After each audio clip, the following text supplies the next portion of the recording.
ആത്മീയ മനസ്സുകളിൽ ഈമാനികാവേശത്തിന്റെ കതിർമഴ പെയ്യിച്ച് കറാമത്തുകളുടെ കനകക്കൊട്ടാരം തീർത്ത് കേരളത്തിലെ അജ്മീർ എന്ന് കേളികേട്ട തൃശൂർ ജില്ലയിലെ പ്രസിദ്ധമായ വരവൂർ മക്കാമിൽ സംഘർഷഭരിതമായ മനസ്സുകളിൽ ശാന്തിയുടെ പേമാരി വർഷം തീർത്ത് അന്ത്യവിശ്രമം കൊള്ളുന്ന അൽ ആരിഫ് ബില്ലാഹി അഷേഖ് മുഹമ്മദ് കുട്ടി മസ്താൻ ഉപ്പാപ്പ ഖദ്ദസല്ലാഹു സിറഹുൽ അസീസ് മഹാനവറുകളുടെ പേരിലുള്ള 24ാമത് ആണ്ടുനേർച്ച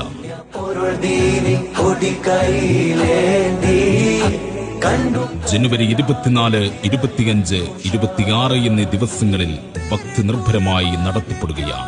24-ാം തീയതി വെള്ളിയാഴ്ച രാവിലെ 10 മണിക്ക് പണ്ഡിത മഹത്തുക്കളുടെയും സൂഫി വര്യരുടെയും പരസഹസ്രം വിശ്വാസികളുടെയും ധന്യ സാന്നിധ്യത്തിൽ തക്ബീർ ധ്വനികളുടെ അകമ്പടിയോടെ കൊടിയേറ്റ് കർമ്മം നിർവഹിച്ചുകൊണ്ട് 24-ാമത് വരവൂർ ആണ്ടുനേർച്ചയ്ക്ക് തുടക്കമാകും.